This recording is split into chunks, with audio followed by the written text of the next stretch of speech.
Satanic ceremonies will be happening in Britain tonight. You will not only lose your mind, you lose your soul. Sir Christopher Lee spoke multiple times in public about the occult, though it seemed to be a topic that troubled him greatly. Given his eclectic resume of experience dating back to World War II, I'm inclined to listen. It also helps that he is one of the people mentioned in the writings of my great-grandfather Leopold Oldrey, who talks about multiple famous people both involved directly in the paranormal and peripherally, including multiple creatives. Listen here to what this knighted actor, among other things, said openly about the occult in two of his most public interviews about it. There is nothing to this about black magic in any way whatever. It is a fact. It is a fact which has existed for several thousand years. It is basically the worship of the force of evil as embodied by Satan, Lucifer, the Prince of Darkness, and allegiance and so on. It does exist. It exists around us today. Satanic ceremonies will be happening in Britain tonight. Very definitely. Ask any priest, ask any member of the forces of law and order, and they will tell you that Satanism as such, it's there, and it has been for thousands of years. This is not just occult writing for the sake of writing. This is a fact, and people really believe in this. As a matter of fact, there is a church in Los Angeles called the Church of Satan, which is run by a man called Anton Sandor LaVey. That is all out in the open. But the real thing is something which I wouldn't intend to discuss. I have never intended to of this kind. I would not even begin to discuss what actually takes place during the Black Mass, because it is so appallingly blasphemous and so repulsive and so unbelievably foul. Up in the back there, it's well known that you have a huge interest in the occult and one of the largest collections of books. I don't have a huge collection. I have maybe 4 or 5. I have The Devil Rides Out, first edition, signed to me by Dennis Wheatley. There was a book just come out about him, called The Devil is a Gentleman. I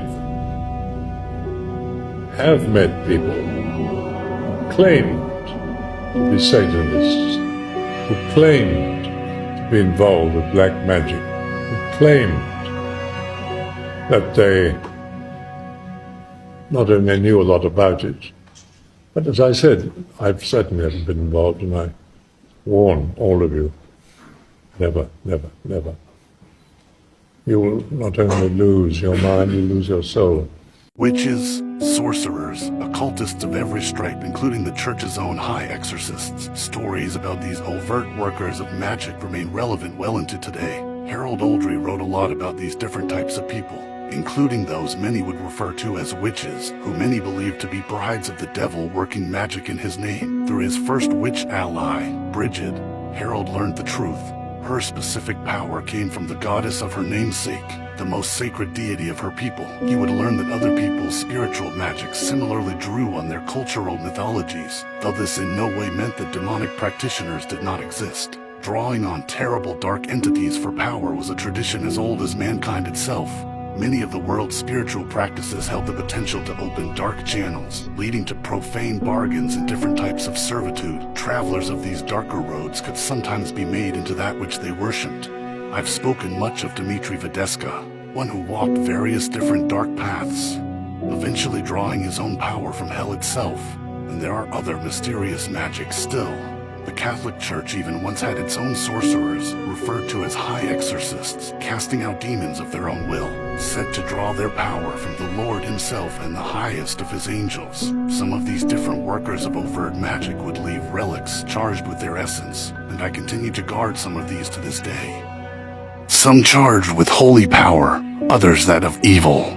The Mothman is another terrifying creature of modern urban legend. A large, monstrous, red-eyed, bird-like entity, most notably reported in Point Pleasant, West Virginia in the mid-1960s. This creature was reported to appear in secluded areas, away from prying eyes.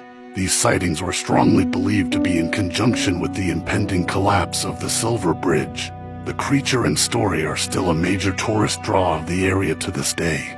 They've even inspired multiple film and television adaptations of this supposed supernatural event.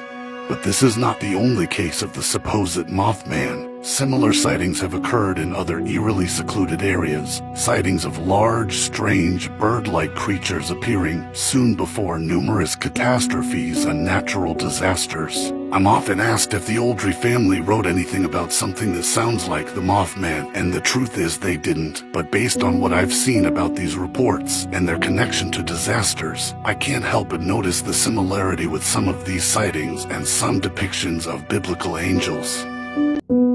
The Old Breed Haxon, a novel based on the accounts of third-generation monster slayer and former paladin knight Harold Oldrey about monsters, demons, an incredible Celtic witch named Bridget, ancient holy brotherhoods, and the devil himself, as well as his army of followers, both human and otherwise.